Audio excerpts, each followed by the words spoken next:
Usap-usapan ngayon sa social media ang revelasyon ni Ogie Diaz tungkol sa hiwalayang dongpa na patuloy na pinagdedebatehan ng mga netizens. Ayon sa kanyang ibinahagi, may nakarating umano sa kanya na impormasyon na posibleng may third party na sangkot sa naging breakup. Mas lalong umingay ang isyu ng banggitin niya na ang sinasabing ikatlong tao ay isang dating UAAP volleyball player na umano'y konektado kay Patrick, bagamat wala itong direktang kumpirmasyon. Dahil dito, kaliwat kanan ang spekulasyon online. May mga netizens na agad naglabas ng kani-kanilang hinala kung sino ang tinutukoy, habang ang iba naman ay nananatiling maingat at pinipiling huwag agad maniwala hanggat walang malinaw na ebidensya o pahayag mula sa mga sangkot. May ilan ding nagpapaalala na maaaring isang panig lamang ng kwento ang lumalabas at mahalagang marinig din ang panig ni Dong at Patrick bago bumuo ng konklusyon.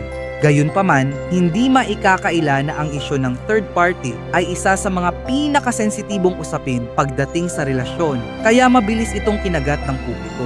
Sa kasalukuyan, nananatiling tahimik ang dalawang panig, dahilan para lalo pang lumalim ang intriga. Habang wala pang paglilinaw, patuloy ang pag-usbong ng iba't ibang opinyon at haka-haka sa social media. Sa huli, isang malaking tanong pa rin ang naghahari sa isip ng marami. May third party nga ba talagang sangkot o may mas komplikadong dahilan sa likod ng hiwalayang ito na hindi pa nalalantad?